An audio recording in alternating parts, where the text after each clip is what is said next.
Buenos días. Empezamos la segunda mesa o la segunda conferencia, mesa redonda, de estas magníficas jornadas que cada año son un referente de libertad, un referente de compromiso, un referente de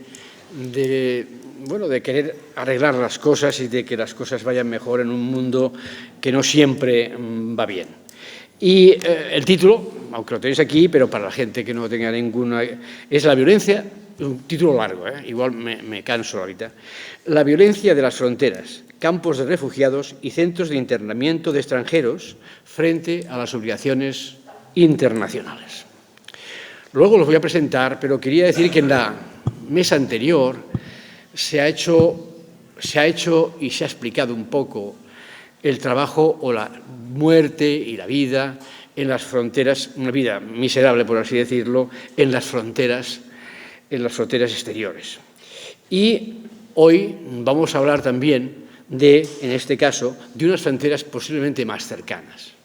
Aunque fronteras más lejanas, como las que ha habido las migraciones en Grecia, en Sicilia, en Malta. Sobre todo en Grecia nos va a hablar nuestro amigo Pablo Simón. Este va a ser lo primero que va a hablar sobre. Pero luego hay otras fronteras más cercanas. Y esas fronteras más cercanas están aquí, en casa. Ya ha hablado antes Patuca de Melilla, de Ceuta y de otros lugares. Canarias, por ejemplo, también. Y que esas fronteras más cercanas, y que son también, se ejerce muchas veces una violencia, están aquí, a nuestro lado, en nuestro territorio. Son los campos de refugiados y los centros de internamiento, los famosos CIES. Y luego hay una tercera frontera que es aún más interior y que es la frontera mental que muchas veces tiene mucha gente, y es esa frontera llena de prejuicios, esa frontera llena de fobias, de miedos, de temores, de malos entendidos en referencia a esa comunidad de personas, de humanos que tienen que trasladarse de un lugar a otro. Entonces, estas tres fronteras, sobre todo la última, es muy importante también, aunque quizás no hablemos de ella, son las que nos salvarán. En primer lugar, las fronteras quizás más lejanas nos hablará Pablo, las fronteras más cercanas, por así decirlo, nos hablará Arcadio. Los iré presentando poco a poco. Empezaré por primero, y el primero es Pablo Simón Lorda, quien va a hacer también, por cierto, va a tener unos filminas o lo que sea esto, sí. Y es que estoy hablando de hace tiempo, sí. Estoy hablando de ese tiempo. Diapositivas. No, es que yo soy joven y estas cosas antiguas no las entiendo. Si fuera algo. Y eres médico de familia aquí en Granada, cerca. Dice Gonzalo que aclares que es una filmina. Era lo que era antes de las diapositivas. O sea, es la prehistoria de la diapositiva. Es que me ha salido esa palabra.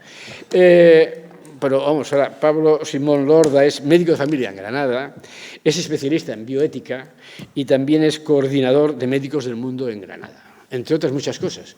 Y va a empezar él a explicarnos su experiencia en estas fronteras exteriores para irnos acercando después a estas fronteras más interiores nuestras. Muy bien. ¿Podemos apagar? He pedido que apaguen la luz porque básicamente mi exposición tiene muchas fotos. Porque me parece que más que hablar yo hay que dejar hablar la realidad de lo que hay, ¿no? Entonces, ese es el motivo por el cual vamos a estar un poquito más a oscuras. Yo os voy a hablar en concreto de dos experiencias, sobre todo, de estancia en campos de refugiados en Grecia. La primera es del campo de Moria, que seguramente muchos de vosotras y vosotras conoceréis, en la isla de Lesbos. Una visita en plena crisis del Mediterráneo de 2 meses de duración, trabajando como médico con la Organización Médicos del Mundo. Después una pequeña visita posterior ya en el 2018, una visita muy breve, y después el campo de Vial en Chios o Chios, en Grecia, en noviembre del 2020, con otra organización que se llama Salvamento Marítimo Humanitario. Por lo tanto, bueno, mi aportación a este foro se reduce a contar lo que vi, a contar lo que yo vi, lo que yo encontré, ¿no? Y a partir de ahí, pues ya hacemos todas las reflexiones que queráis, ¿no? Pero yo sí creo que es importante decir que Uy, esto no es así. Esto es menos. Ahí. Tener en cuenta que cuando hablamos de la violencia en los campos de concentración o la violencia en las fronteras o la violencia en la migración, la violencia en esos contextos es una violencia que en realidad se nos vuelve, porque la violencia no está originada allí, sino que está originada aquí. El contexto es el contexto colonial. El contexto es, en el caso de Oriente Medio, toda la crisis del reparto de los territorios que sucede a partir de la Segunda Guerra Mundial, básicamente en Oriente Medio, con la caída del Imperio Otomano, ¿no? Y los famosos acuerdos de Sykes-Picot de 1916, que dividen el territorio de Oriente Medio, entre las dos grandes potencias que actúan ahí, que son Francia e Inglaterra, ¿no? Por lo tanto, la violencia generada en esos territorios es una violencia que primigeniamente nos corresponde a nosotros, no es una violencia de ellos, ¿no? Y encima tiene la maldición del petróleo. Fijaros, esos son los países o la producción de petróleo a nivel mundial.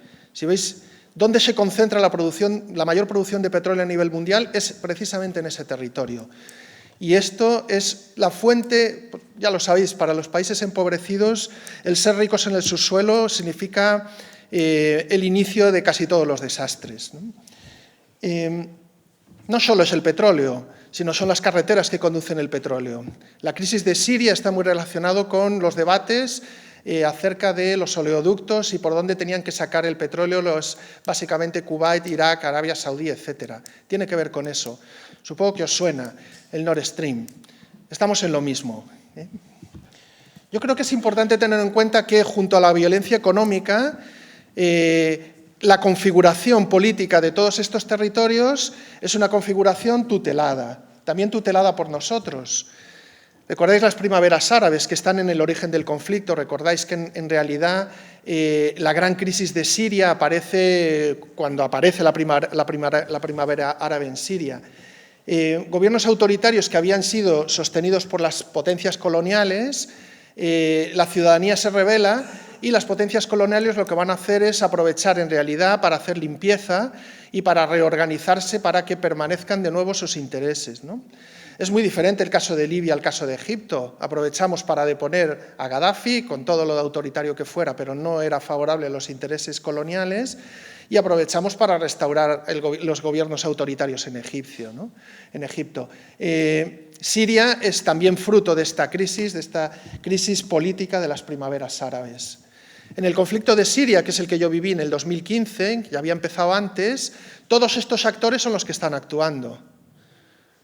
Todos estos son los que están interesados en que se produzca el conflicto de una determinada manera.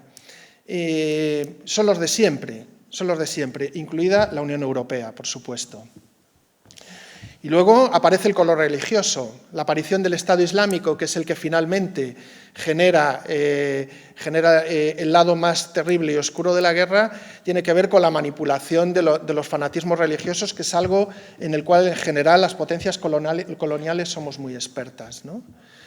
Este fanatismo y esto genera la primera degradación de los derechos humanos básicas que nosotros veíamos en los campos de Siria, ¿no? En los campos de Grecia, en Lesbos, ¿no? Esta es una persona torturada, ¿eh?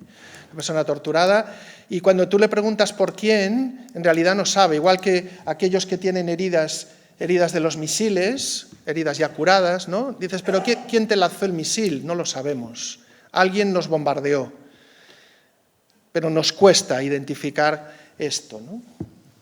Por eso, hablando de bombardeos, en el origen del conflicto también está lo que viene después, que es el negocio de la sangre. Las exportaciones de armas a todos estos países en conflicto, incluidos los países del entorno europeo, son bestiales. De todos los países participan en esto, ¿no? Nosotros, los demócratas occidentales, somos los que alimentamos esto, ¿no? Y por lo tanto, en realidad, la crisis de refugiados viene montada sobre fusiles. Los que nosotros vemos en el 2015 vienen montados sobre fusiles. Entrando ya en lo que es... Esta era la primera parte sobre el origen. El origen de la violencia en los campos es una violencia que de ida y vuelta, ¿eh? Después viene la huida, ¿no? Y en la huida, lo que nosotros vimos en la huida cuando llegan, esto que veis aquí es una playa de Lesbos, al fondo lo que veis es Turquía, así vienen, ¿no? Me paro aquí porque esos que veis con chalecos naranjas son los bomberos sevillanos de Proemaiz. Recordáis que acabaron detenidos en Lesbos, ¿eh? Han estado aquí, ¿no? Nosotros íbamos por las mañanas, yo en el campo de Lesbos trabajábamos, nosotros teníamos consulta toda la tarde, hasta las 12 o la 1 de la mañana, pero por las mañanas las teníamos libres, entonces nos íbamos a las playas, ¿no? Y trabajábamos con ellos, ¿no? En el 2015, la verdad es que la avalancha en Grecia fue avalancha. Es verdad, hay que reconocerlo, ¿no? 258.365 personas cruzaron por la frontera de Grecia. Y por lo tanto es comprensible que ese tránsito que luego continuaba hasta Alemania, que era la gran meca de todas las personas que yo encontré, sirias, no solo sirias, afganas, muchas de ellas, iraquíes, querían llegar a Alemania y por lo tanto entraron en el círculo de la ruta terrestre, ¿no? Pero yo os quería decir que cuando uno analiza el fenómeno de la migración, uno descubre que en función del contexto, del lugar y del momento también hay diferencias de clase. Esta que veis aquí, esta es una mujer yazidí, no sé si conocéis las minorías yazidíes, es una mujer yazidí, esta mujer es ginecóloga, su marido era enfermero, ¿no? En la crisis del 2015, fundamentalmente quien llega a las costas de Grecia es clase media. ¿Por qué? Porque es la que puede pagar el viaje. Los pobres se iban al Líbano. Y Líbano se convierte en el gran campo de recepción de refugiados del sector sirio más pobre, ¿no? Y por lo tanto, bueno, hay diferencias a la hora de entender cómo se produce el fenómeno. En cualquier caso, decía que pagan, ¿no? Pagan a las mafias. Y pagan mafias que, es verdad, y lo podemos discutir, ¿no? Muchas veces se discute si es justo etiquetar a todos los que ayudan en los procesos de migración de mafias o no. Esto es un debate, muchas veces se abre, ¿no? Yo lo que vi allí eran mafias, y curiosamente eran mafias, esto que tenéis ahí es en la costa norte de Lesbos, utilizaban todo tipo de embarcaciones, ¿no? Eso era un yate ya de quinta mano que lo compraron, lo llenaron de personas y lo lanzaron contra la costa de Lesbos, ¿no? Digo que eran mafias, en las cuales otra vez el círculo del sistema mundo del capitalismo que todo lo convierte en mercancía participan, ¿no? Y esto es algo que hemos creado nosotros, las potencias occidentales. Esta es una barca al llegar. ¿Sabéis lo que pasaba con las barcas al llegar? Con la mayor parte de ellas. No se rompían. Al poquito de estar aquí, esta barca pasó lo siguiente. Al poco de llegar esta batera, venía un Land Rover con un furgón, un remolque, eran griegos los que venían, obviamente, deshinchaban la barca, allá la veis deshinchada, se empaquetaba y se la llevaban para volver a empezar, ¿no? Para volver a empezar. Y por lo tanto, era un negocio tremendo, un negocio que implicaba en el proceso de la huida mucho abandono en todo lo que es el proceso de Turquía. La gente venía con una situación de sufrimiento terrible, ¿no? Estos son quemaduras por congelación en las montañas de Turquía, ¿no? Este chico acabó con un dedo amputado. Llegamos a Moria, ¿no? Llegamos a acogida. Acogida, yo voy a hablaros de esto. Lo que vi allí es acogida entre interrogantes. Lo que vi es la burocracia sin alma de Frontex. Perdí la fe en Europa después de ver actuar a Frontex, en Moria. Seguridad frente a derechos, mucha policía. Los cuidados son secundarios. Haré una reflexión sobre el papel de las ONGs, a las cuales yo pertenezco y estaba allí. El negocio y el realismo, ¿no? Esa es la costa norte de Lesbos. Lo que veis enfrente es Turquía, ¿eh? La gente cruzaba por la costa norte, a esa población que veis que se llama Eftalú, y luego veis a la otra que veis que se llama Sicaminia, ¿no? Sicaminia es donde nace Open Arms. Yo trabajé con Open Arms, colaboramos con Open Arms en lo que eran los rescates, ¿no? La gente cruzaba. Y cruzar no es cruzar alegremente, fácil, sencillo, ¿no? Yo creo que antes Patuca lo hacía. Esta foto de Santi Palacios es terrible. Esa es la costa norte de la isla de Lesbos. Y bueno, pues hubo muchas personas ahogadas. Fijaros qué sensación horrible de personas afganas, por ejemplo, que jamás habían visto al mar, que de pronto estén ahí dentro, ¿no? Una vez llegaban a la costa norte, se trasladaban a la capital, que era Mitilene, ¿no? Entonces, Mitilene, el sistema de acogida fue creciendo, una cosa que vas a ir viendo cómo va creciendo poquito a poco. Eso es Moria. Moria era una cárcel. Moria, antes de ser un centro de acogida, era una cárcel. Y sigue siendo una cárcel. En ningún momento el gobierno griego y, por lo tanto, el gobierno europeo se preocupó de desmontar el concepto de cárcel. Yo viví dentro de una cárcel, donde las concertinas, no sé si eran malagueñas o no, pero tienen alta probabilidad de ser malagueñas, eran las que controlaban el paisaje, ¿no? Y por lo tanto la sensación permanente era una sensación de que estas personas que habían llegado y que al llegar a las costas de Lesbos besaban la tierra, cuando llegaban realmente a Moria, la sensación empezaba a difuminarse. La sensación de que, aunque podemos hablar de que había esperanza, por detrás lo que había eran concertinas y alambradas. El sistema de acogida, cuando las pateras llegaban, cuando las embarcaciones llegaban, se priorizaba la seguridad frente a los cuidados. Esta gente que tenéis ahí en fila está esperando para acceder a la zona interior donde estaba Frontex y nosotros. Donde estaba Frontex y nosotros. Muchas de esas personas llegan mojadas. Nosotros, una de las cosas que planteábamos, Médicos del Mundo, en la misión con la que yo estuve, era que ¿por qué no se invertía el proceso, ¿no? Y primero nos permitieran atender a las personas, atenderlas médicamente, cambiarles la ropa, darles alimentación y después hacer el proceso burocrático. Se negaron. Fijaros la cola con la supervisión de la policía antidisturbios permanentemente. Esto sucedía mientras aquí en Europa, en el año 2015, lo que se nos vendía es que estábamos siendo extraordinariamente solidarios y exquisitos con las personas refugiadas de la guerra, ¿no? Las colas eran una constante. Y la situación carcelaria, eso es un contingente que ya ha entrado dentro del recinto donde está Frontex, fijaros que os recuerda a Melilla, ¿no? A Ceuta. Un contingente que está dentro y que está esperando a entrar en lo que veis al fondo son las oficinas de Frontex, ¿no? Las oficinas de Frontex le generaban a muchas personas refugiadas auténticas crisis de pánico y nosotros atendimos muchísimas crisis de pánico dentro de las oficinas de Frontex porque era una fila de mesas así y entonces iban entrando y se les hacía el interrogatorio allí mismo, privacidad cero, tenían que contar lo que les pasaba delante de otros 20, ¿no? Había Policía Nacional y Guardia Civil, obviamente, entre el personal de Frontex, nosotros hablábamos con ellos, bastante bien pagados, por cierto.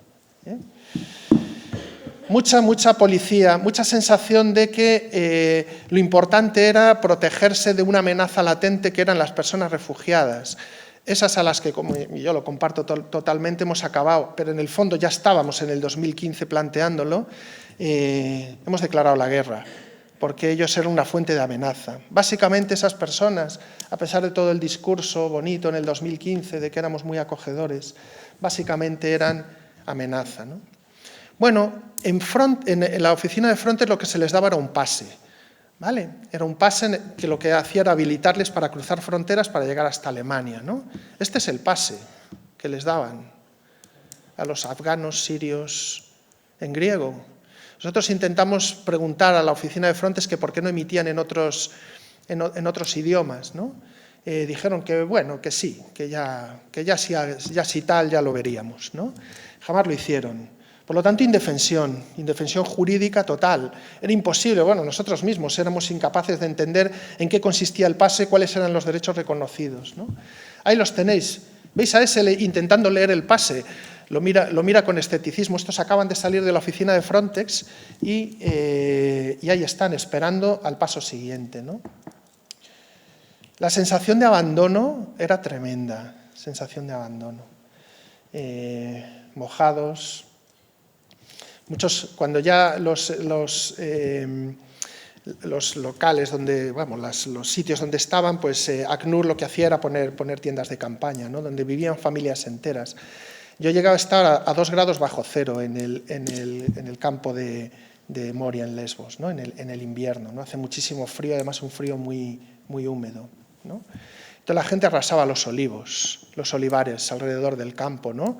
Motivo de conflicto con la población. Que tengo que decir que en principio la población griega se portó bastante bien, pero luego ya se cansaron cuando la situación se institucionalizó.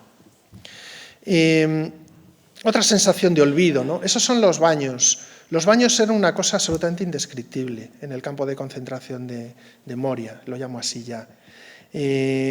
Condiciones higiénicas y de bienestar, de privacidad, de protección de las mujeres, nada, ninguna. Estructuras de apoyo y de acogida a la violencia de género, a las mujeres que han sufrido algún tipo de violencia sexual, cero. Y así sucesivamente. Pero nosotros estábamos contentos, ¿no? Bueno, nosotros atendíamos a la gente, ¿no?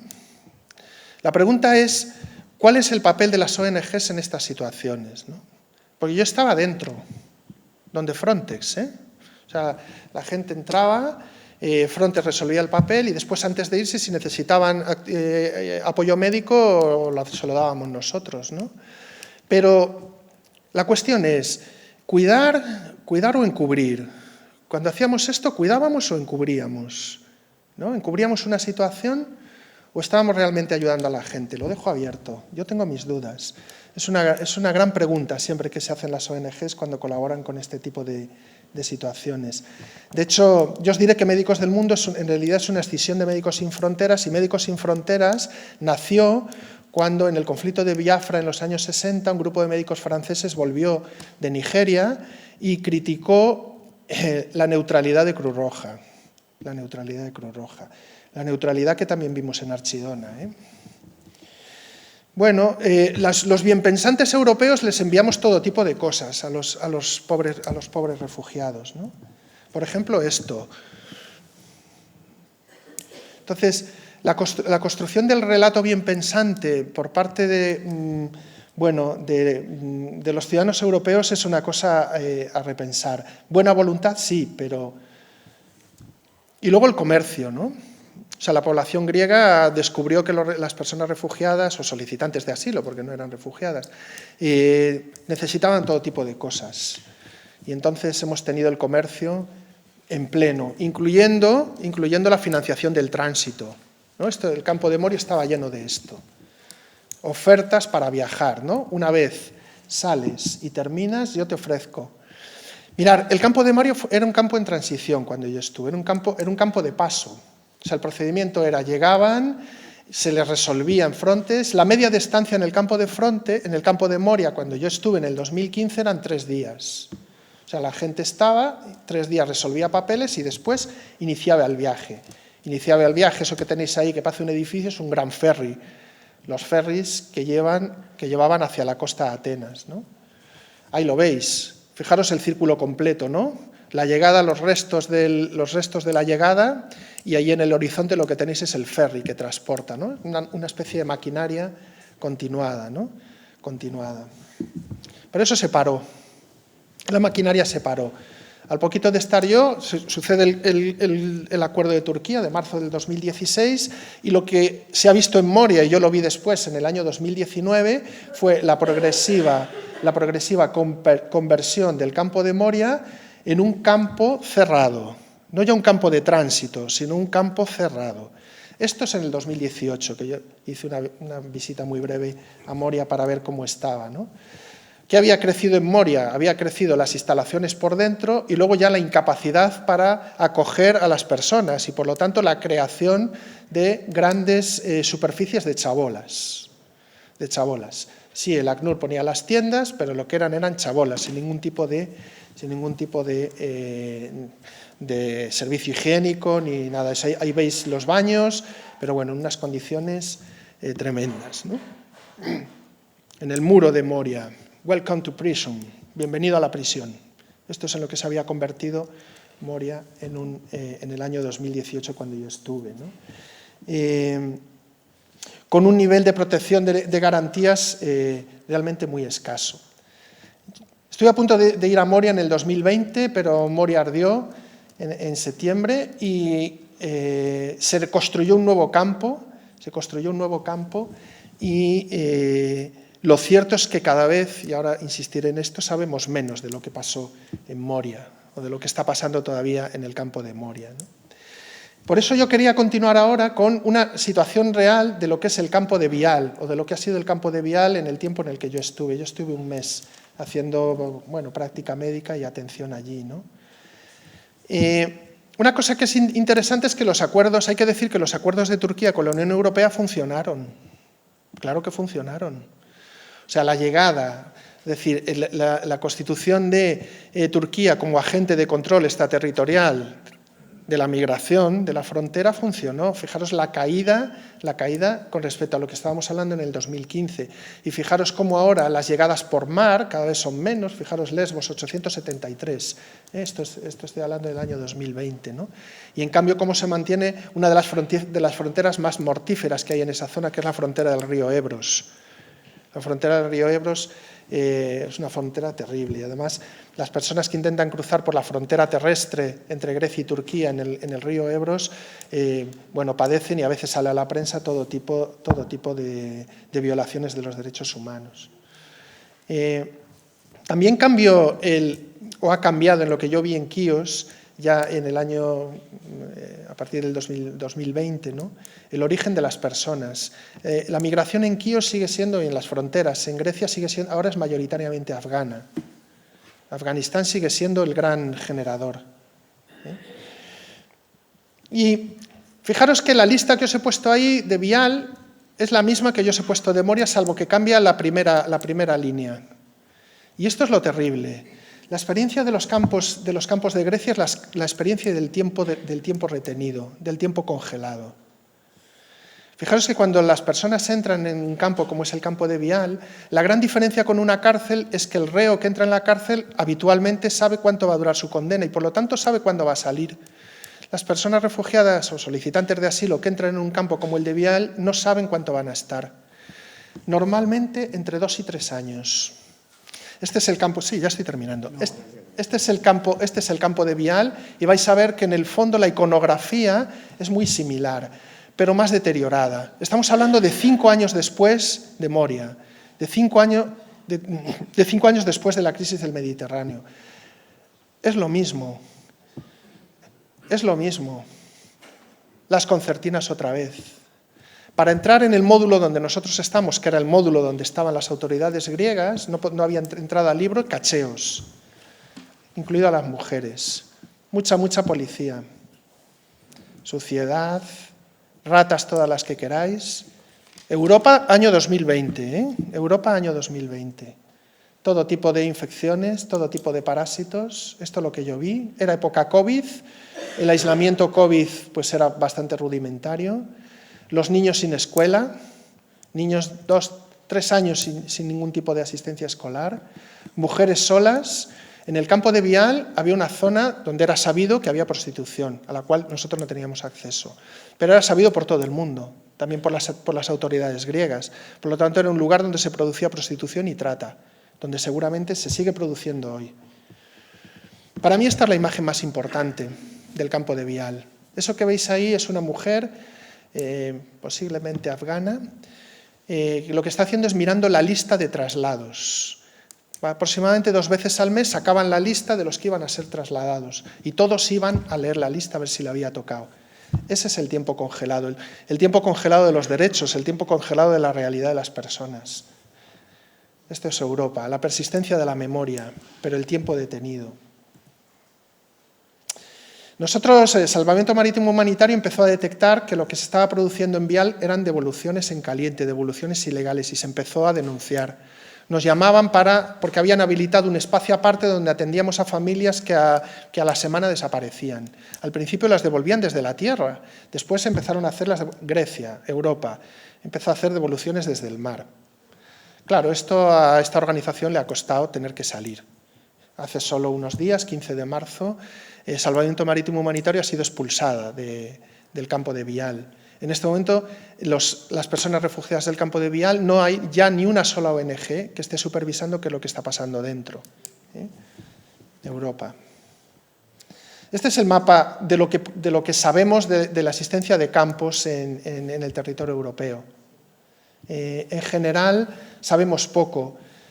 No sabemos cómo qué pasa en muchos de ellos, en los campos griegos especialmente, porque realmente son sitios olvidados. Son sitios olvidados. Esta es mi conclusión. No quiero ser pesimista, pero sí lo que intenta comunicar es tenemos un grave problema con muchas de las cosas que pasan, al menos en el contexto de los campos, tienen que ver con la opacidad. Es un mundo opaco, es un mundo donde es muy difícil saber lo que realmente sucede, al menos en lo que yo vi en Grecia. Algunos de vosotros estáis aquí, yo a veces decía, lo que yo vi en Grecia es el futuro de Canarias. Yo espero que no sea así. Gracias.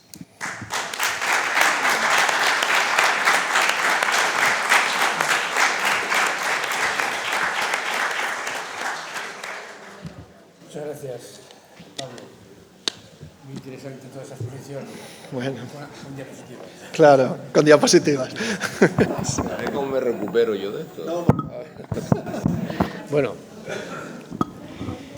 y ahora se incorpora, aunque ya estaba incorporado, pero he bajado aquí a verlas, ya está incorporado Arcadio Díaz Tejeda, magistrado y juez de vigilancia penitenciaria de Gran Canaria, y también ha sido juez de control de la CIE de Barranco Seco, en Gran Canaria.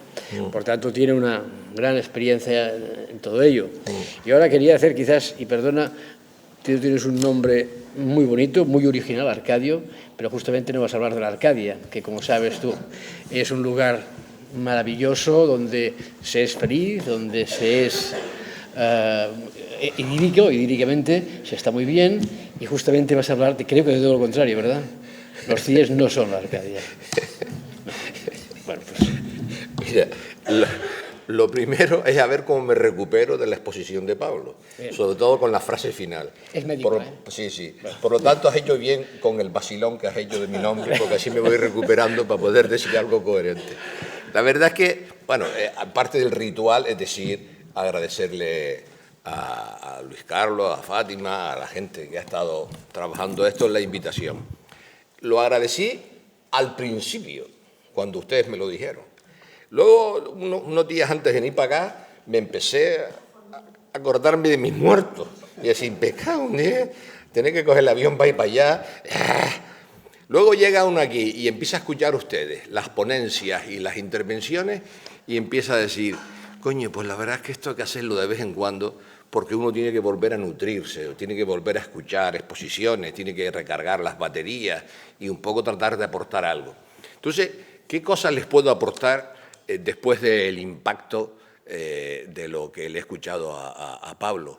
Pues intentar salirse uno de lo que ha visto y ha escuchado y ver de qué manera puede aportar alguna herramienta que resulte útil, que resulte racional, que resulte adecuada para el conjunto de personas que están aquí en la lucha que van a seguir teniendo, que hasta ahora han tenido y que en adelante van a seguir teniendo. Gracias.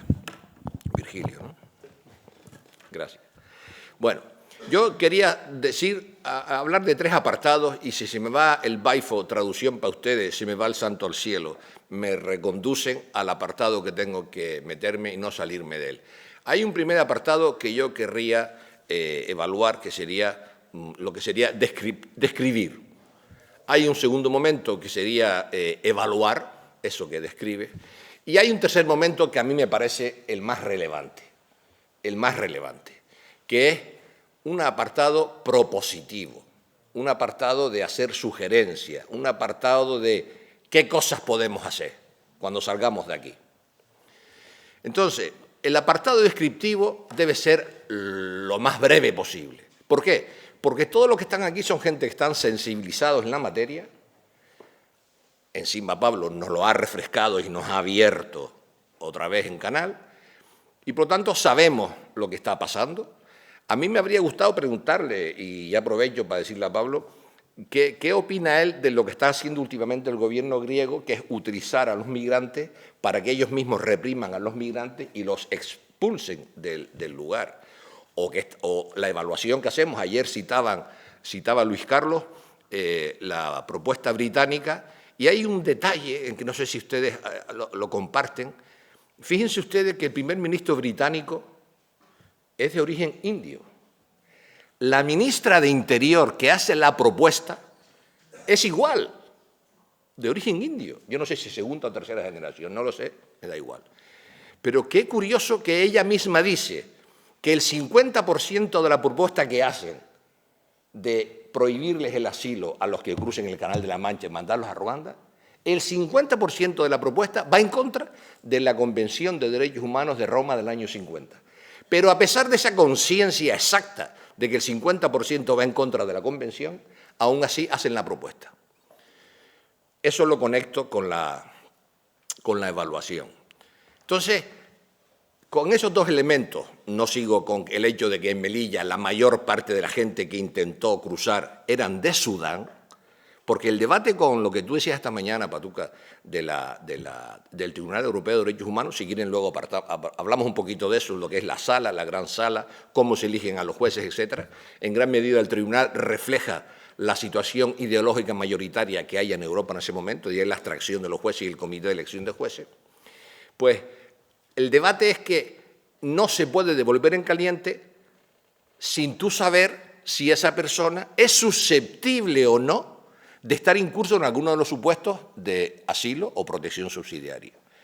Y como tú no sabes eso de antemano, tienes primero que preguntarlo antes de expulsar a la persona. Siendo así que la mayor parte de la gente de los que hicieron eso eran sudaneses, un país que está en guerra.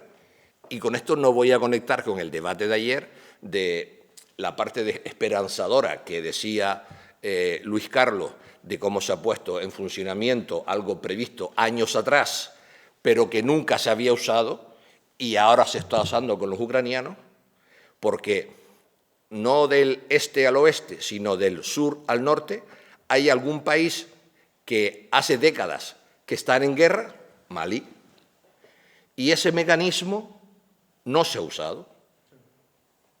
No se ha usado. Yo no sé si tiene que ver con que sean negros y pobres, no lo sé.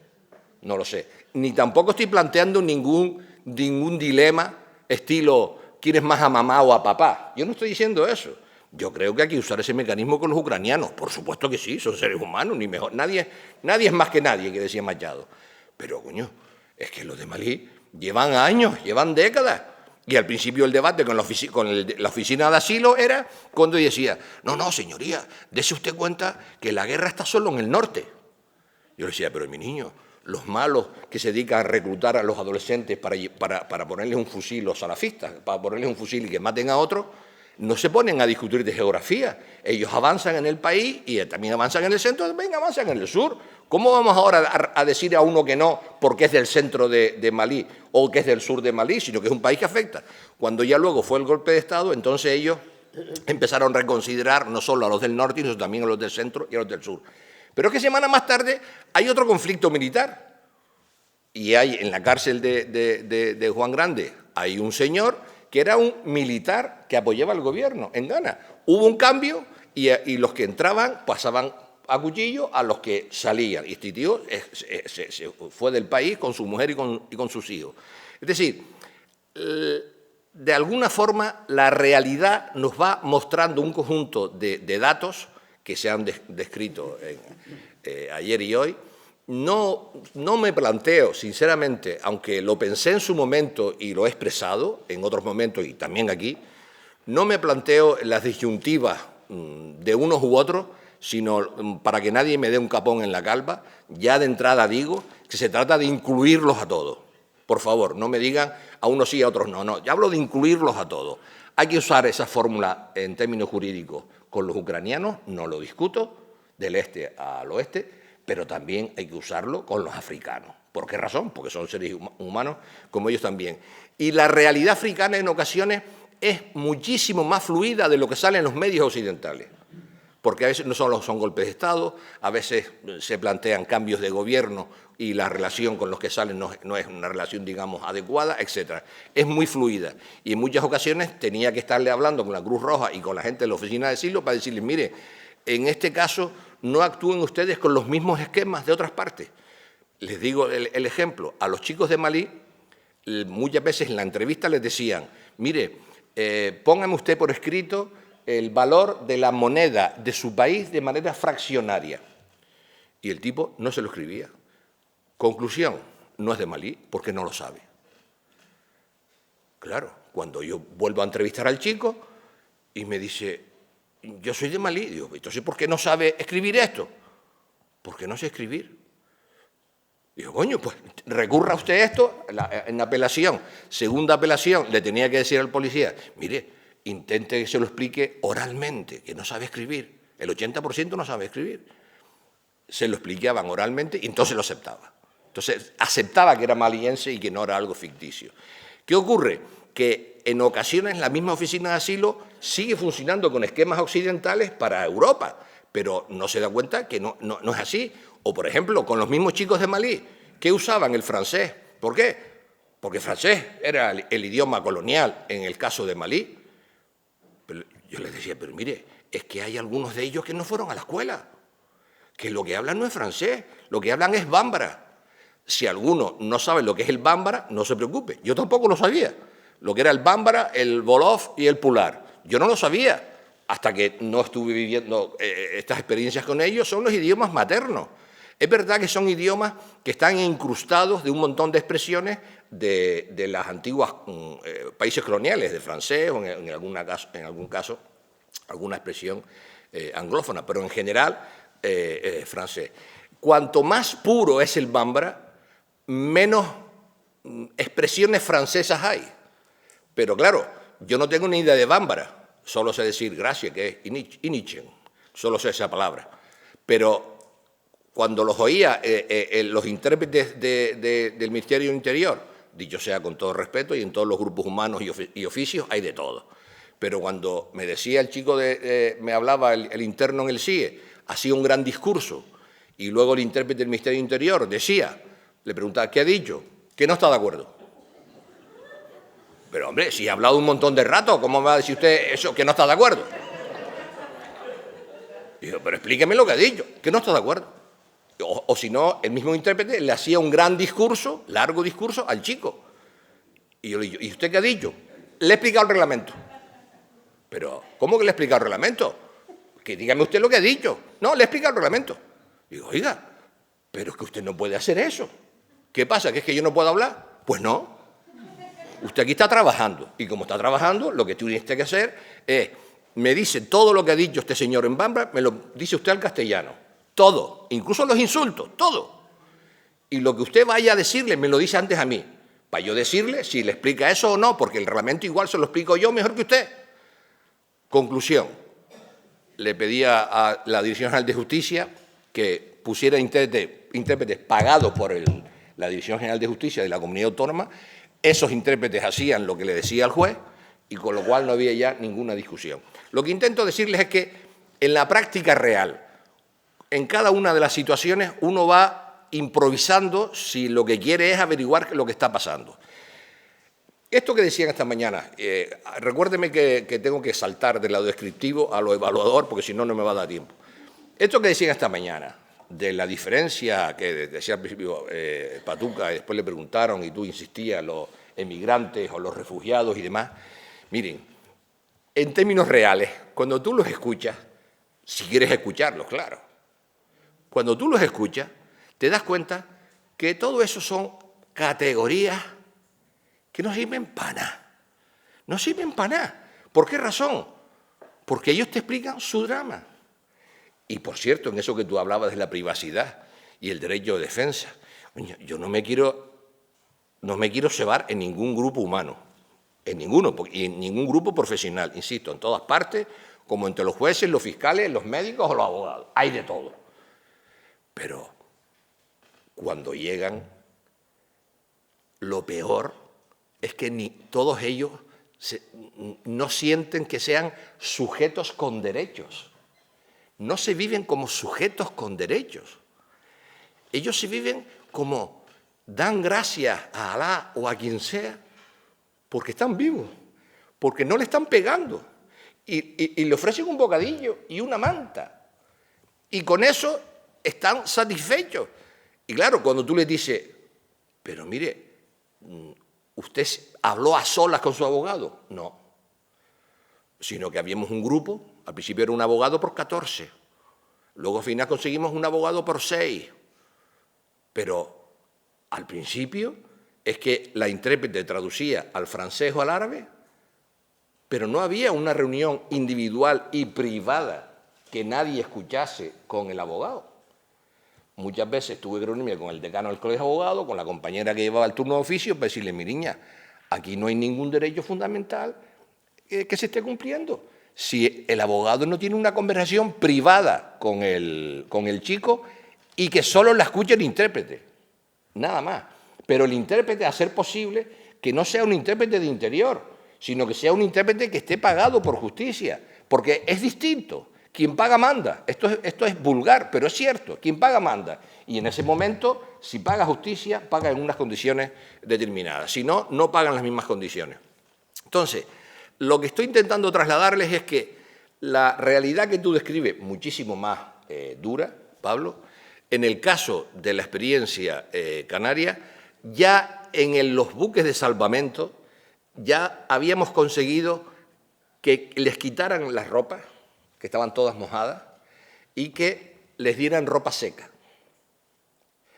Al salir de la embarcación, le hacían lo que ahora se llama, lo que antes era una supervisión, ahora le llaman triaje sanitario, la temperatura, un par de preguntas, y después sí, la gente de Frontex los entrevistaba.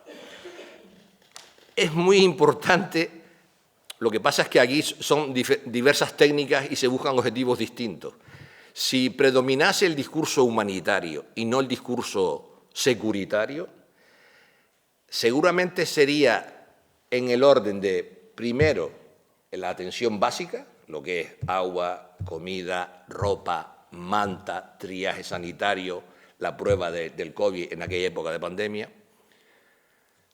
Luego se reponen, hablan con su abogado en privado y después la entrevista con quien tenga que entrevistarse del ministerio que haga falta, Ministerio Interior o el que fuese.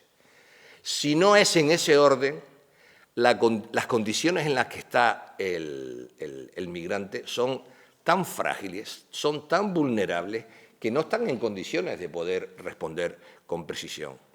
Entonces, ¿qué evaluación? Para no seguir con la descripción, si no me excedo y no llego a evaluación ni a nada. ¿Qué evaluación les hago a ustedes de los datos descriptivos estos? Pues que en términos generales yo diría que lo que predomina en el ámbito del fenómeno migratorio es la permanente improvisación. Es decir, seguimos sin ser conscientes de que este es un fenómeno estructural, es un fenómeno que nos va a acompañar toda la vida, es un fenómeno que, como el cambio climático, las fuentes de energía, lo que ustedes quieran, no saben de fronteras, no saben de soberanías, no saben de estados nacionales, sino que se tiene que abordar en clave continental, o en clave planetaria, como ustedes quieran. Pero si donde hay ley y orden hay abuso y hay delito, donde no hay ni ley ni orden, hay muchísimo más delito y muchísimo más abuso. Es decir, desconfiando por naturaleza, a menos mi actitud, a todo el que tiene un poder hay que supervisarlo, siempre. A todo el que tiene un poder hay que supervisarlo. Sea policía, sea fiscal, sea juez, sea abogado, sea quien fuere, sea médico, sea... A todo el que tenga un poder hay que supervisarlo. ¿Por qué? Porque es posible que esa persona sea una buena persona o no. Y por lo tanto siempre es importante supervisarlo. ¿Qué ocurre? Que como quiera que la realidad es tan tosuda, nos tropezamos con el hecho de que los gobiernos son gobiernos nacionales que responden cada 4 años. Y si quieren seguir siendo gobiernos, tienen que tener en cuenta determinadas teclas, porque si no tienen en cuenta esas teclas, hay cambios de gobierno.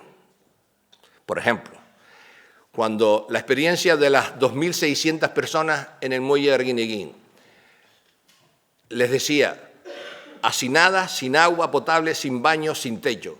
Les decía, ¿por qué ustedes ahora en 2020, les decía a los gobernantes, muchos de ellos amigos personales míos, ¿por qué no hacen ahora lo mismo que hicimos en 2006-2008? En 2006-2008, con la crisis de los cayucos, ¿qué fue lo que hicimos?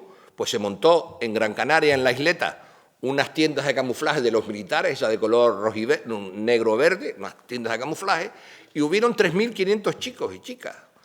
En los rodeos Tenerife, 2.500. En 4 días la montaron. ¿Por qué razón ahora lo que podían hacer en 4 días, 14 años atrás, por qué razón ahora no lo hacen? Y siguen ustedes con esto aquí, que duró 4 meses el muelle de Arguineguín con 2.600 personas. Lo dejo ahí. No les voy a dar una respuesta a esta pregunta. ¿Por qué razón? Pues porque hay especulaciones varias de que A no se lleva con B o B no se lleva con A. Pero eso son especulaciones de la Villa y Corte, que no nos interesan para nada. Porque al ser el mismo gobierno, lo único que tenían que hacer es que alguien le dijera, oiga, haga usted esto y se acabó. Parece que un argumento de una persona integrante del mismo es que si un militar intervenía era militarizar el conflicto. Y yo decía, primero, aquí no hay ningún conflicto. Segundo, cuando tú estás en una situación de apuro humanitario, te importa un pito que la mano que te coge la mano tuya, tenga uniforme militar, policial o blanco o quien sea. Se trata de ayudar a la gente y montar eso es mucho mejor que el tenerlos hacinados. Entonces, ¿cuál es la explicación que yo le encontraba? Digo, claro, como vienen del sur, los ponen ahí, ¿para qué? Porque todo se estaba grabando y difundiendo. El impacto es, los dejamos en un sitio que haga de tapón, el mensaje que enviamos a Bruselas es, somos buenos chicos y no permitimos que todas estas personas recorran Europa.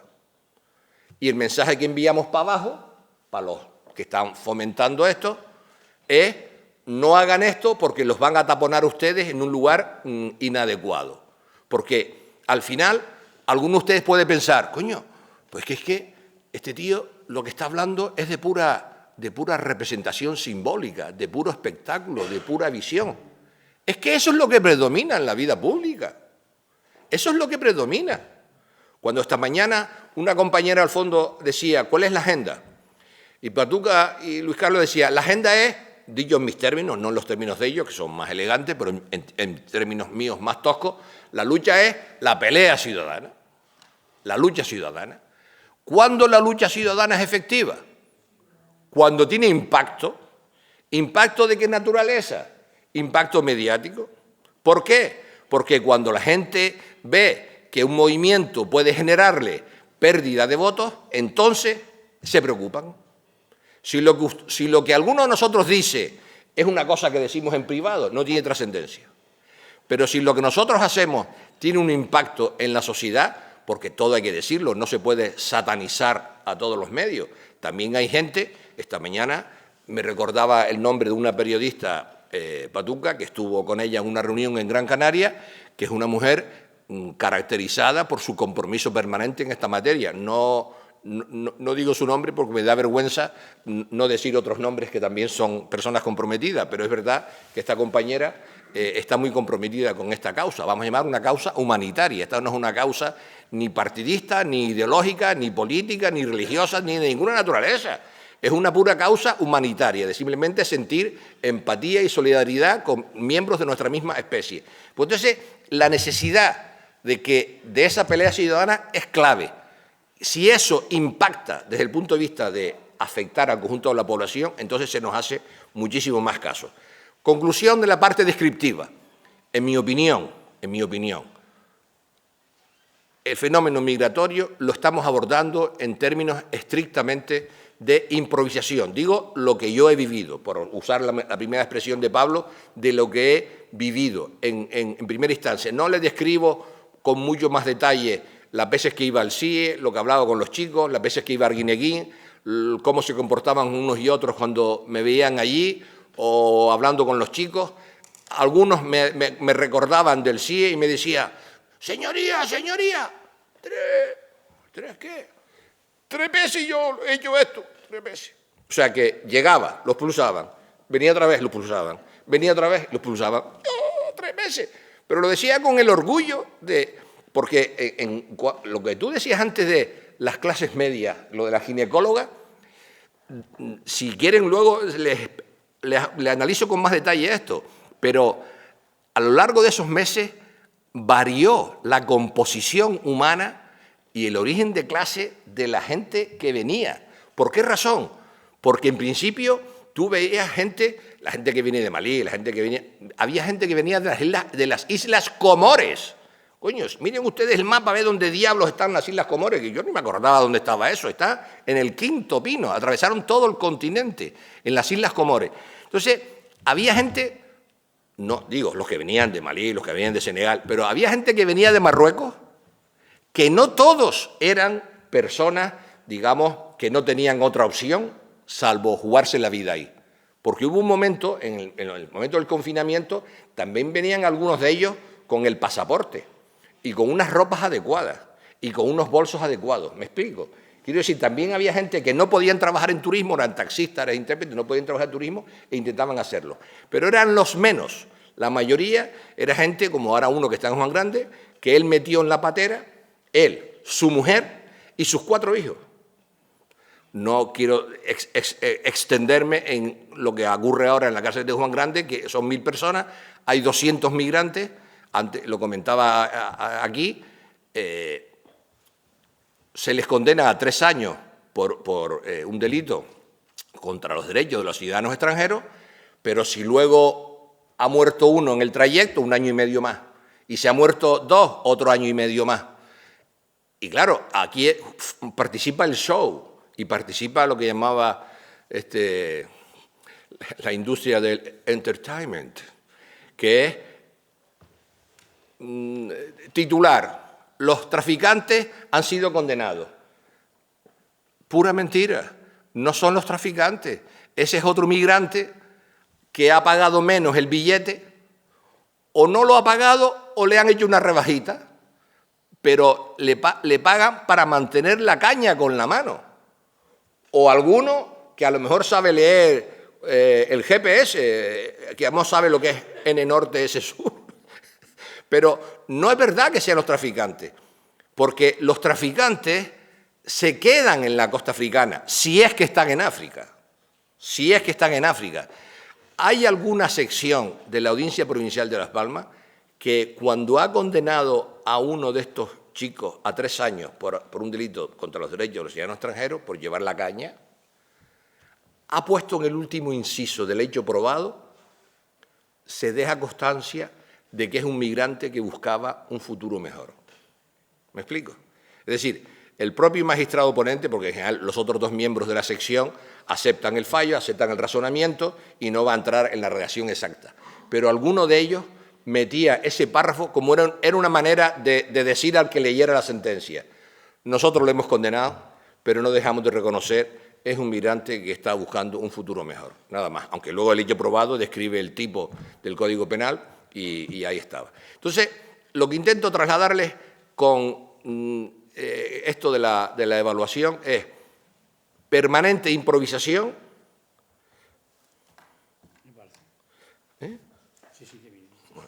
Permanente improvisación, no se es consciente de que es un fenómeno estructural, sigue predominando el discurso securitario sobre el discurso humanitario, el gobernante, sea el que fuere, digo, el gobernante con responsabilidades en esta materia, que es la Administración General del Estado.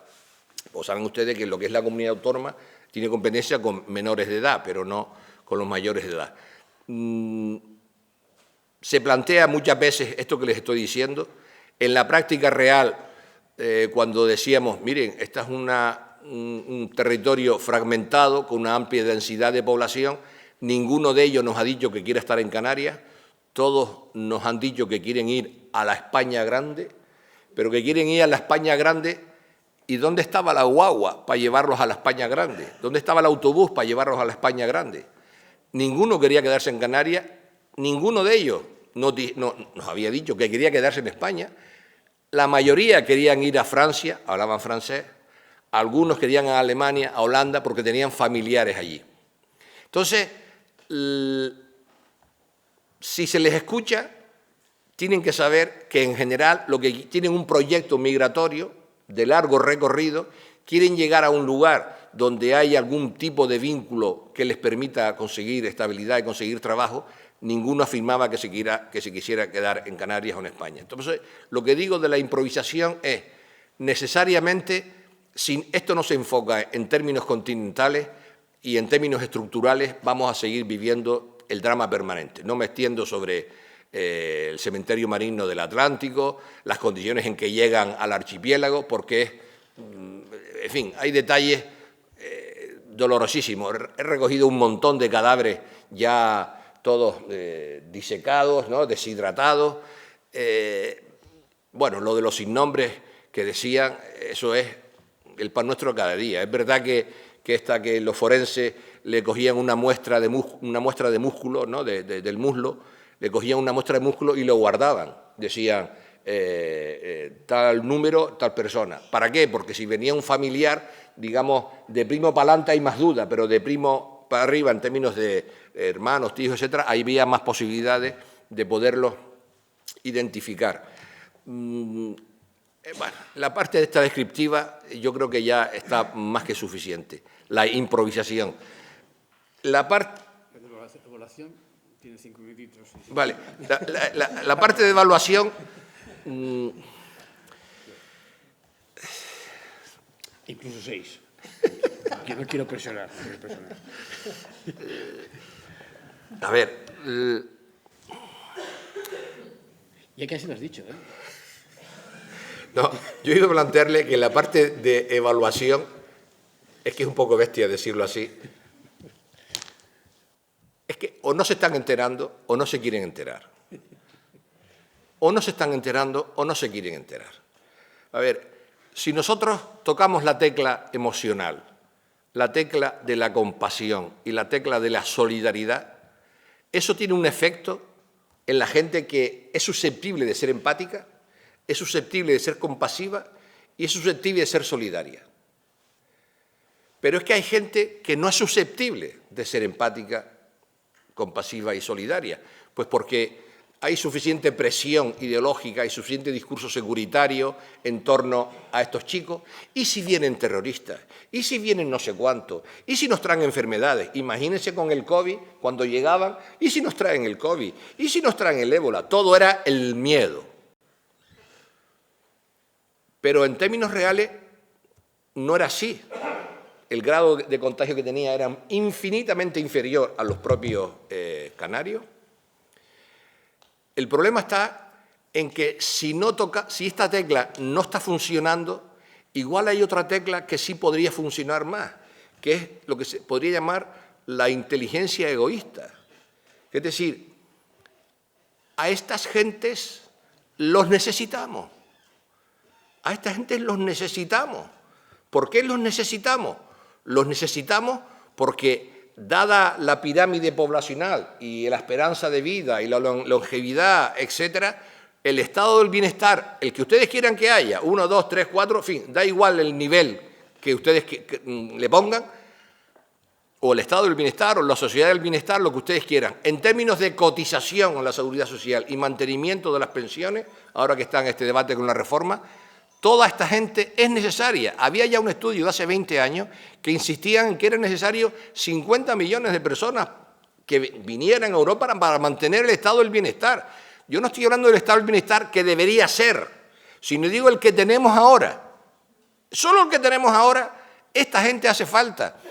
Es verdad que el que tenemos ahora hace agua por muchos sitios, porque es un acuerdo en su momento adoptado por lo que eran dos grandes corrientes ideológicas y ahora está quebrando permanentemente. Pero aunque sea mantener lo que tenemos ahora, si no conseguimos que esta gente pueda trabajar y pueda cotizar, miren la barbaridad que estoy diciendo. Porque no dejo de reconocer que los mejores recursos humanos son los que están viniendo para acá.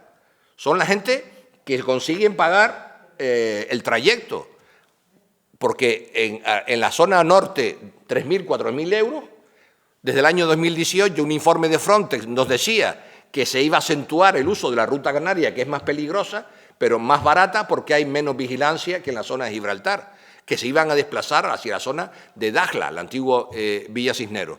Pero a pesar de que es la ruta más peligrosa, es la ruta más mortífera, es la ruta mucho más larga, hay menos vigilancia y el precio no estaba en 4.000, estaba en 2.500, 3.000 euros.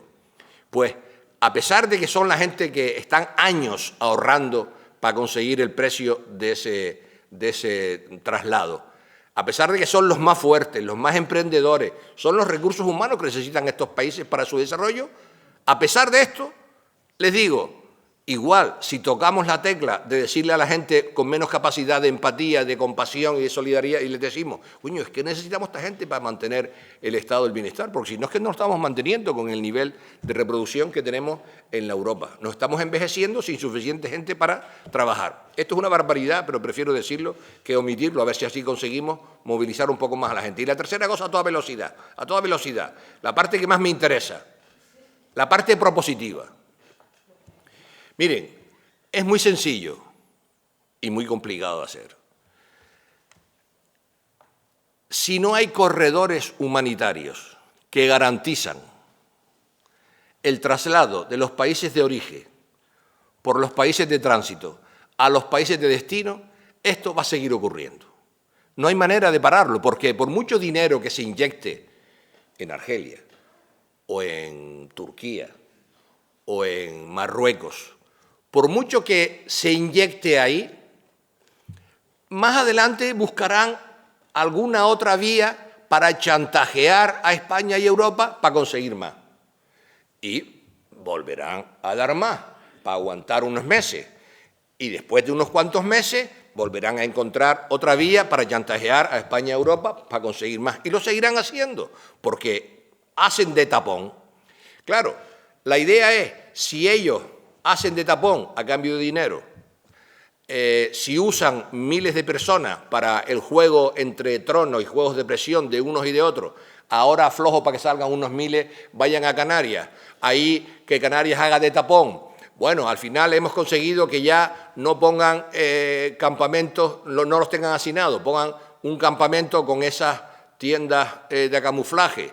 Ya hemos conseguido en algunos centros, en las canteras, en Tenerife, en las raíces en Tenerife, en Hoya de la Plata en Gran Canaria y la Isleta en Gran Canaria, unas estructuras más sólidas, ya no son de tela, sino estructuras más sólidas, unos lugares en que inicialmente el juez del CIE no tiene competencia, pero un juez del CIE que esté comprometido con el ser humano, pues se mete en todas partes, bajo el título de, mire usted, el único juez que tiene unas competencias materiales relativas a los migrantes es el juez del CIE. Por lo tanto, yo entro aquí a supervisar cómo están estas personas. Si entra poniendo cara y poniendo tono del dueño de la finca, pues el policía se te cuadra y tú entras por ahí para adentro a ver cómo están esas condiciones. Y he de decir que las condiciones del CATE están mucho mejores que antes. He de decir que el centro de Cruz Roja está mejor que antes.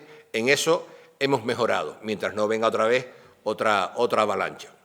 Pero si no hay corredores humanitarios de países de origen, tránsito a destino, no hay manera de abordar esto. Porque la presión humanitaria, es decir, si todos los que estamos aquí estuviéramos viviendo en estos países africanos, yo hablo de eso, no hablo de otros países porque lo desconozco. En Ucrania he estado muchísimas veces haciendo observación electoral cuando estaba en el Consejo de Europa y me gustaría aportar algo, pero como ese no es el objeto que me han encargado, me limito a lo que he vivido. Pues bien, en lo que he vivido, si cualquiera de nosotros estuviera en esos países, haría lo mismo. Haría lo mismo, porque hacen lo imposible para que tus hijos tiren para adelante.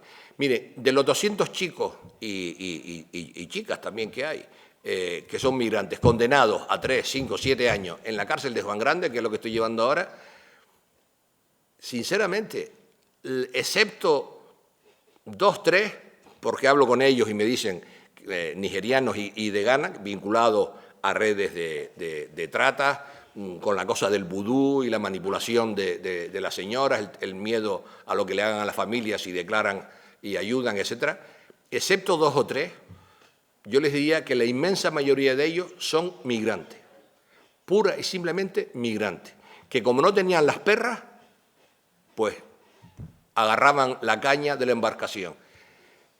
Y el problema con ellos es que había que conseguir sellos para las cartas, porque no tenían.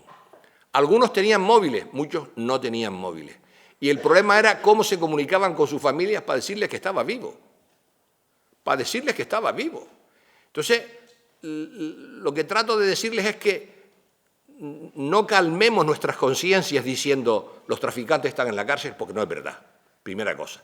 Segunda cosa, esto va a continuar. Tercero, irá a peor, porque el cambio climático irá a peor, la desertización del Sahel irá a peor, la retirada de Francia de allí y la extensión de la compañía esta, Wagner, irá a peor.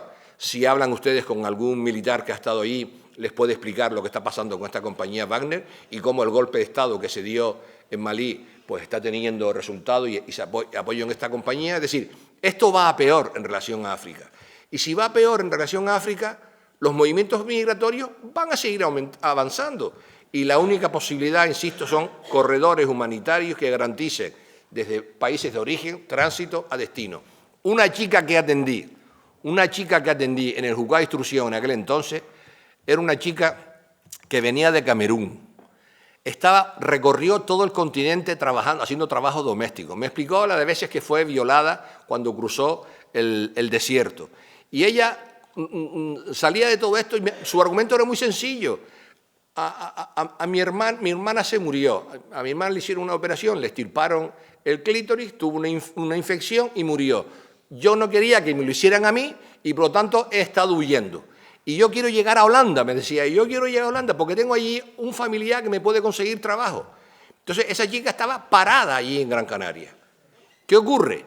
Que en términos, es decir, la dispersión por toda España se consiguió, pero nunca lo dijeron. Y lo que nos decían los responsables administrativos es, nosotros no podemos decirlo, porque si lo decimos salen los medios, y si salen los medios usan esa palabra odiosa que se ha consolidado, lo del efecto llamada. Yo decía, ¿qué coño efecto llamada? Eso es efecto huida. La gente huye desesperadamente de la hambruna, de la miseria, del cambio climático. Eso es una solemne tontería. Bueno, pues se dispersó. Y se usaba otro argumento mentiroso, que era la responsabilidad del movimiento poblacional en la Europa es responsabilidad de Bruselas. Y fuera de los estados soberanos, es verdad, es responsabilidad de Bruselas, acuerdo de Schengen. Pero los movimientos dentro de un país no es responsabilidad de Bruselas. Los movimientos dentro de un país es responsabilidad del gobierno, de la nación. Entonces, no es verdad, eso también nos costó convencerles y decirles, miren, no sigan usando ese argumento que es falso. La gente puede moverse de Canarias, Andalucía o Asturias y eso no tiene nada que ver con Schengen ni con la Unión Europea. Si salen fuera de la frontera española, entonces sí. Pero si no, es responsabilidad del gobierno de España. La conclusión es que el fenómeno este nos va a acompañar toda la vida de los presentes y, sinceramente, si no le metemos esta racionalidad, que a mí me parece básica, de acompañamiento, solo hay que ser flexible con lo pisado. Solo hay que ser flexible con lo pisado, porque incluso esos discursos que decían esta mañana de la guerra híbrida de este señor, claro, es que esto es una desgracia, porque hay algunos de ellos a los que conozco personalmente, pero muy personalmente, y algunos de ellos lo que están pensando no es cómo gestionar los flujos migratorios. Lo que están pensando es cómo me preparo yo para cuando deje de estar en este lugar poder ubicarme en algún lugar de relaciones internacionales y para esa razón tengo que hacer un discurso que se ajuste al discurso dominante. No sé si me he explicado. No lo quiero decir de otra manera porque me da un poco de vergüenza, pero es la verdad. Y me callo ya porque estoy mucho más interesado en que haga muchas preguntas muy impertinentes y muy agresivas, pero que me den más oportunidad para hablar. Ya está. Bueno, no sé por qué. No eres el fiscal general del Estado, que ayer, pobre, lo masacraron, y a lo mejor quizás no sean tan duros contigo. Es decir, bueno, entonces, muchas preguntas. Hombre, me gustaría que hubiera muchas preguntas, pero hay que ser un poco comedidos, hay que ser un poco moderados, porque por esas circunstancias de que nos tenemos que estar aquí a las 4:30, una media hora antes, tendríamos que dejar esto necesariamente a las 2. Es decir, por tanto, 20 minutos, por así decirlo. 20 minutos de preguntas que me gustaría, con todo el cariño, que fueran lo más sistemáticas posibles, y quizás sería interesante coger 2 o 3 y que contestáramos después, así para que fuéramos más rápidos. Esta señora. Bueno. Aquí hay otra persona también y ella. Ah, el micrófono. Pues no lo sé. Aquí. Vale. Después estaré por aquí, sí. Bueno. Estrella, hazme muchas preguntas, Estrella, muchas. Bueno, buenas tardes. Lo primero, bueno, darle la... Vamos, ya se ha notado que la enhorabuena por la magnífica exposición. De verdad que uno ya tiene peina cana y, bueno, pues la verdad que cuando una persona con autoridad y te habla tan claro... Yo soy funcionario de prisiones, o sea que compartimos alguna visión. En Arbolote, yo estoy aquí en Granada. Y me ha gustado muchísimo, sobre todo por la sinceridad y la claridad. Y sin tapujos. Y lo segundo, decirle, en el ámbito nuestro, que conocemos un poco, pero también a la gente que le pueda interesar, a mí sí me interesa, de esos casos de las personas que tiene allí internas, a efectos de los permisos penitenciarios del tercer grado, ¿eso cómo lo abordan? O si hay disparidad y la Junta de Tratamiento a la hora de evaluar si el hecho de que no tengan arraigo, si se les da o no se les da, porque yo sé que la directriz de Madrid hasta hace poco, no sé si han cambiado, era que no se les daba, con lo cual era un poco cercenarle sus derechos. Sí, simplemente. Digamos que abren tres, esta es para ti, la anotamos, ¿verdad? Y hablamos... Bueno, aquí también hay dos, aquí delante... Yo me iba a lanzar ya. Hay dos, hay una y dos. Había aquella señora que me lo he dicho antes, me da impresión, pero da igual. Allí, aquí la señora de nada, y después esta señora de aquí. Muy breve. Arcadio, lo has comentado antes, llevamos al menos 20 años y quizás más hablando de que necesitamos que venga gente de emigrantes, gente de fuera, de otros países, porque Europa envejece y necesitamos sangre joven y nuevos trabajadores que mantengan al menos lo que tenemos ahora. Este discurso yo lo he oído pues, por Cáritas, por cantidad de ONGs, por cantidad de organizaciones, e incluso por políticos. Y, por ejemplo, se da la paradoja de que un país como Inglaterra, que salen continuamente cifras de que necesitan mano de obra y trabajadores, establecen una normativa como la que has comentado por parte del primer ministro y por parte del gobierno inglés en estos momentos. Entonces, ¿cómo es posible que se plantee esa contradicción tan absurda en los países europeos y que, sin embargo, los gobiernos y la mayoría de los políticos promocionen más el miedo a lo que viene de fuera que no la necesidad que tenemos de lo que viene de fuera? Sí. Yo no lo entiendo. Sí. Ahora ella y vamos a contestar a todas esas.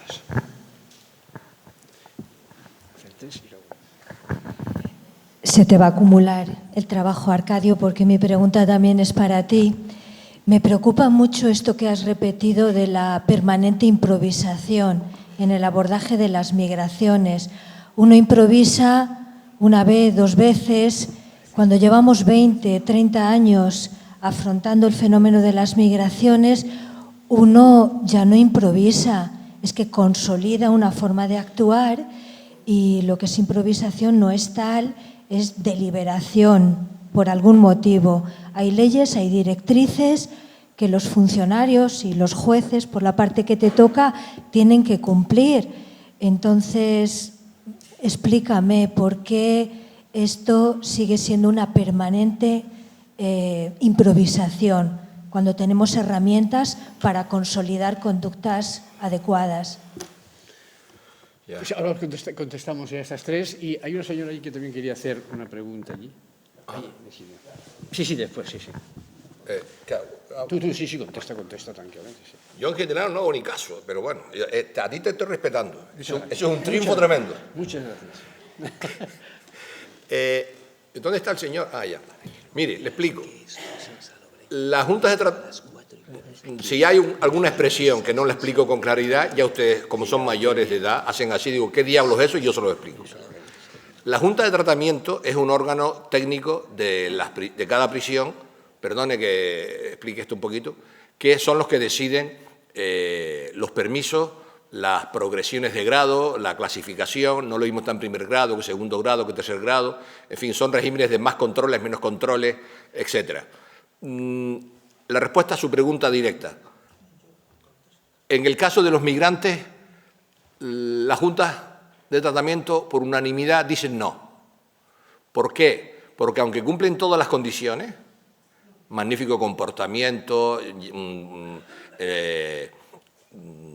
ha cumplido la cuarta parte de la pena, lo cumplen todo. ¿Pero por qué razón se lo deniegan? Porque no tienen vínculos fuera de la cárcel. Entonces, yo todas esas decisiones las revoco. Las revoco con el siguiente argumento. No tienen vínculos fuera de la cárcel porque no son canarios. A. B. Aunque sean canarios, si no son isleños de Gran Canaria, tampoco tienen vínculo. Es posible que tenga alguno, pero es posible que no. Y si es extranjero, a lo mejor puede que un alemán, como hay una colonia alemana, puede que tenga vínculo, pero si no, no. Pero en el caso de los migrantes, no tienen vínculos. Algún marroquí sí lo tiene, pero la gente de Malí, de Senegal, de Ghana, Guinea-Bissau, no tienen vínculos. Entonces, revoco. Esa revocación, el fiscal por ahora no la ha recurrido, con el argumento de que hace falta conseguir un domicilio de acogida. ¿Qué quiere decir un domicilio de acogida? Un lugar donde pase 3 noches y pueda comer y cumpla unas reglas mínimas. A una hora hay que estar, hay que cumplir unas reglas para reeducarlo a que cumpla reglas. ¿Dónde? Pastoral penitenciaria.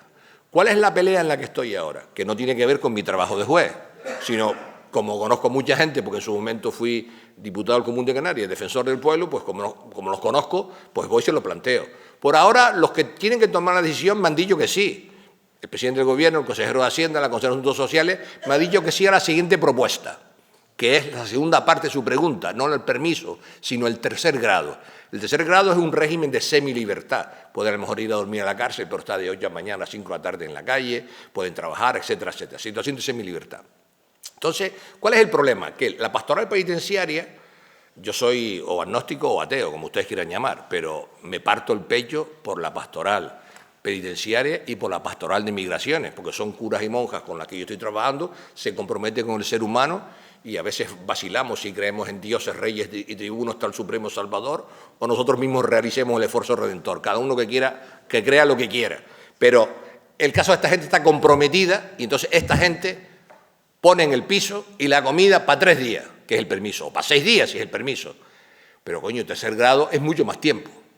Entonces, lo que estoy peleando con esta gente que me han dicho que sí, pero ahora están distraídos con las elecciones y no consigo rematar, es recursos para la pastoral penitenciaria y la pastoral de migraciones, porque aquí tienen que trabajar conjuntamente, son migrantes y pastoral penitenciaria, para conseguir ¿qué? Que esos recursos den unos pisos donde puedan estar tiempo, porque ahí pueden estar meses en situación de tercer grado. La conclusión es, yo voy una vez a la semana a la cárcel, atiendo a todos los internos que quieran hablar conmigo, que han pedido audiencia, y a veces doy una charla en el salón de actos, solo a los migrantes, con traducción de bámbara y árabe, y les explico las cosas. A veces son cosas tan elementales como antes decía, una carta, un sello, conseguir una llamada telefónica, cosas básicas, ¿no? Cosas básicas. Pero esa es la respuesta a su pregunta. Si quiere usted, luego se lo ampliamos más. La pregunta era la evolución. Lo que yo anoté aquí era la evolución. A ver, el andar de la perrita, en términos canarios o castellanos, como se quiera, el andar de la perrita es muy, muy malo. Porque en Bruselas lo que se está discutiendo sobre el pacto migratorio ya no son 60 días en el CIE, son 6 meses. El proyecto que tienen es de 6 meses, tenerlos ahí, porque ahí en algún país europeo está previsto los 6 meses. Entonces es una extensión de una situación de prisión de hecho para gente que no ha cometido un hecho delictivo. Entonces el andar de la perrita es negativo. Claro, tú me preguntas, eso lo llevo escuchando, pero no hay manera de que avancemos. Al contrario, da la impresión de que no es que hayamos perdido, sino que cada día seguimos perdiendo. Podemos hacer lo que ayer hizo Luis Carlos, que es recordar los avances, porque uno necesita cargarse de avances para seguir peleando. Esta mañana Patricia nos explicó la modificación del reglamento de extranjería para que pudieran trabajar cuando accedían a la mayoría de edad, lo cual también es una conquista. Todos son grandes esfuerzos para pequeñas conquistas. Pero el discurso de fondo, que es el predominio del discurso securitario, tiene mucho que ver con la ideología dominante y tiene que ver con el discurso dominante. La capacidad que tenemos los que estamos aquí para influir en la sociedad es mucho menor que otra mucha gente, porque es mucho más fácil en tiempos de incertidumbre, de epidemia, de guerra, los discursos que tienen que ver con hay que buscar seguridad en mi cuevita segura, porque el otro me amenaza mi puesto de trabajo, mi cultura, mi música, la educación, bla, bla, bla, bla, bla, bla, bla. Aunque eso es mentira, pero en términos reales eso influye más en la gente. Y el discurso nuestro queda como un discurso, digamos, buenista, como un discurso angelical, cuando en la práctica real, o bien por solidaridad o bien por inteligencia egoísta, necesitamos a esta gente. Esto que decía de los 50 millones no es un producto de un estudio de las ONG, sino que eran antiguos gobernantes de distintos países europeos que lo plantearon hace ya 20 años. En el 29 de agosto del año 89, fíjense ustedes, del año 89, fue la primera patera que llegó a Canarias. 2 chicos del Polisario que cruzaron de Fuerteventura que cruzaron de la costa africana a Fuerteventura, 12 horas. Desde entonces acá, son 30 años de experiencia. ¿Por qué diablos cada vez que viene una patera sigue siendo noticia? Antes, ahora cada vez menos. Ahora cada vez menos. Antes nos decía el compañero que estaba aquí que una va a llegar a las 2:30 aquí a Motril. En Canarias siguen llegando todos los días, más o menos, pero todos los días. Depende del Ramadán, depende del estado de las mareas, pero siguen llegando. Entonces, ¿qué ocurre? Que como es inevitable, es más, el argumento que se usaba para el hacinamiento arguineguín es que era imprevisible, y es falso. El informe del año 18 de Frontex ya nos decían que se iba a usar las embarcaciones no salían del norte de Marruecos, sino de la zona de Dakhla. Eso ya lo decían. No era imprevisible e inevitable. Sí era previsible hacer eso. ¿Pero por qué siguen haciéndolo así? Pues porque siguen anclados en ese discurso. ¿Por qué? Porque tienen muy en cuenta el voto y cómo influye en la gente.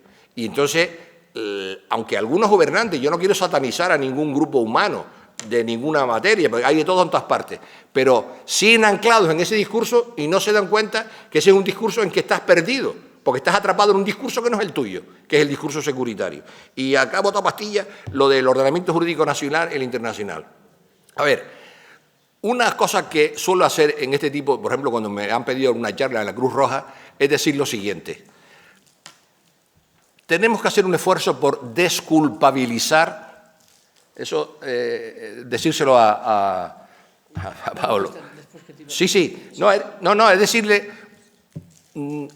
yo quiero desculpabilizar a la gente que trabaja en esta materia, porque los que trabajamos en estas materias, les aseguro que no es por lo de juez ahora, sino que ya lo trabajé en su momento como defensor del pueblo, bla, bla, bla, bla.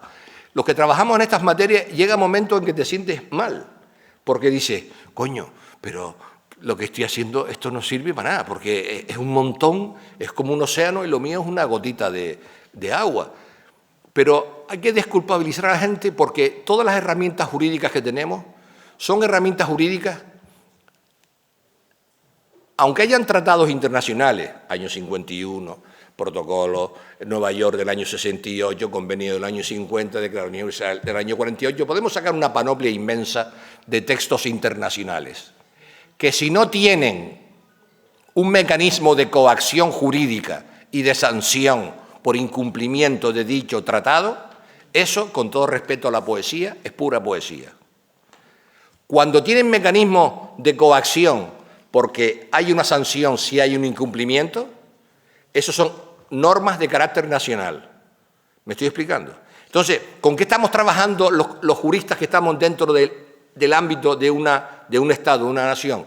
Con normas de carácter nacional. Y las que reconocen la titularidad de los derechos por el mero hecho de ser miembro de la especie humana son tratados internacionales. Aunque el artículo 10.2 de la Constitución nuestra nos remita a los tratados internacionales, el hecho cierto es que gran parte de esos tratados internacionales se refieren luego a la norma nacional. Y la norma nacional limitan derechos a cómo está regulado en concreto. ¿Me estoy explicando? Entonces esa es la diferenciación. Nosotros necesitamos cambiar e incorporar a los tratados internacionales esa coacción jurídica de que si se incumple hay una sanción. ¿Me estoy explicando? Porque si conseguimos eso, entonces la vinculatoriedad es mayor, entonces es una norma jurídica y ya no solo es pura poesía. Esto tendría que explicarlo con más amplitud, pero así a lo bestia sería este el razonamiento. Bien, ahora va a contestar no voy a pedir brevedad, pero voy a... Luego solo va a haber una pregunta que hay una señora que está aquí quien la pidió, a menos que renuncie. Pues lo digo porque vamos con el tiempo justísimo. Sí, no, yo soy muy rápido. Era a raíz de dos de las preguntas que ha habido, que era sobre el argumento de la necesidad y sobre el tema de la improvisación. Y entonces quería hacer algún comentario sobre eso, porque tengo alguna discrepancia. El argumento de la necesidad, bueno, es un argumento muy socorrido desde el punto de vista pragmático. Para determinada gente, como tú bien dices, que no es sensible al argumento prioritario, que es el argumento de los derechos, puede ser un argumento seductor. La pregunta es, ¿para qué los necesitamos? ¿Para que acaben en el ejido, trabajando en condiciones precarias? O cuando decimos que los necesitamos, porque estamos dispuestos a que algún día algún sirio, alguna persona de Mali llegue a ser juez de vigilancia penitenciaria. ¿Estamos seguros de que cuando decimos que los necesitamos es porque estamos para eso? ¿O no será que es que los necesitamos para sostener el sistema de privilegios y de buena conciencia de las sociedades europeas? Es decir, los necesitamos para que nos sirvan. Entonces, ojo, porque detrás del argumento de que los necesitamos puede haber bueno, un discurso muy ambiguo, ¿no? Uno lo analiza en términos económicos y al final lo que buscan las sociedades europeas es mantener el sistema económico y el sistema colonial. Entonces, yo el argumento de lo que los necesitamos es un argumento que a priori parece que es como muy razonable, pero yo creo que nos entrampa. Yo prefiero mantener el discurso de las personas se mueven porque tienen derecho a hacerlo y lo que tenemos que hacer es proteger eso, ¿no? Y repensarnos cuando decimos que los necesitamos si es tal. No, yo no lo comparto mucho. Y el segundo tema es el tema de la improvisación. Yo, en realidad, mi exposición primera, lo que he intentado decir es lo contrario. No hay improvisación. El cambio que yo vi de 2015 a 2020 fue ninguno. Ninguno.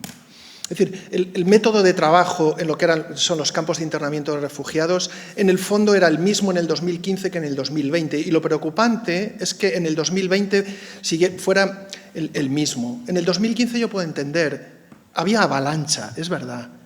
Y por lo tanto, había improvisación a la hora de articular medidas. En el 2020 no, ¿eh? El 2020, Quío se había convertido en un campo de concentración deliberadamente. Fruto de las políticas. Había ratas, pero eso no era improvisación. Era olvido y dejadez. Y es un olvido y una dejadez deliberada. Por parte no solo del gobierno de Grecia, sino del gobierno de la Unión Europea. El gobierno de la Unión Europea no improvisa, aplica en silencio y con opacidad. Eso es lo que yo pienso. Bueno, entonces, una pregunta. Bueno, sí, entonces... Sí, bueno, es que el problema que hay, es muy interesante, de verdad, pero ya os lo he dicho del principio, desgraciadamente tenemos que cerrar pronto. Por tanto, me gustaría, que yo encantado estaría aquí hasta las 3, con dos ponentes maravillosos que hay mucho que discutir, incluso, digamos, entre ellos, ¿no? Pero no puedo, o sea, os pido, en este caso, que seamos solidarios, no improvisemos, por así decirlo, y seas muy concisa, por favor, y nuestras contestaciones también que sean muy también concisas, si es posible, no por nada, por el problema. Gracias. A la mayor parte de mis cuestiones ya me ha contestado por las preguntas de otros compañeros. Estoy de acuerdo con ambos, no hay improvisación, sino que lo hacen a propósito. Me gustaría que se fuera más valiente, que no se reprima y que diga que es que no se quieren enterar, no es que no saben, sino que es que no quieren, porque viven en un mundo distinto, viven en su realidad de una posición de poder. Que los sujetos que llegan se sienten sin derecho porque es lo que han aprendido. si se le educara en su país de forma distinta, seguramente se sentirían con los mismos derechos que nosotros. Ayer se hablaba de la guerra de Ucrania, estamos tratando de forma distinta a los ucranianos, al resto de las personas que vienen migrantes, y sencillamente porque ellos vienen de Europa y los demás nos sentimos que nos están invadiendo. Y gracias por su intervención, porque la verdad es que esa es la realidad que viven en Canarias y esa es la realidad que se vive en Oriente Medio. Gracias. Yo acepto tus correcciones. No, de verdad, no tengo ningún... Créeme, en términos canarios no tengo papas en la boca. Es decir, si no las acepto, te digo que no las acepto. Pero no, yo acepto tus correcciones. Lo único que en la última, lo de improvisación, no me refería en general a Grecia, sino lo que yo viví en Arguineguín. Ahí me parecía que ellos estaban improvisando a cada momento, porque hablaba con los policías, hablaba con el delegado del gobierno, hablaba con alguna autónoma, y la impresión que me daba era que no sabían qué hacer, cuando era un asunto previsible, porque ya se había avanzado desde el año 18. Por eso decía lo de la improvisación. Respecto a la Unión Europea, yo acepto que es algo planificado y consciente el mensaje de tapón, y por eso un argumento que se usa en Canarias es: quieren usar a Gran Canaria como una nueva Lampedusa. El primer argumento yo te lo acepto en términos, digamos, en términos generales e ideológicos, porque lo comparto. Durante muchas décadas se decía que Canarias era de las últimas colonias españolas. Pero, aunque sea para mantener el capitalismo, Pablo, aunque sea para mantener el capitalismo, cosa que no quiero mantener, pero aunque sea para eso, si están aquí, van a estar mejor que si están allá. No sé si me explico. Es decir, a mí, por ejemplo, cuando se planteó construir un campamento en un lugar en Arinaga, el alcalde de Agüime, que era un tipo sensible, comprometido, un tipo con unas políticas sociales magníficas, hasta él mismo dijo: no a ese campamento, porque lo que es provisional acabará siendo definitivo.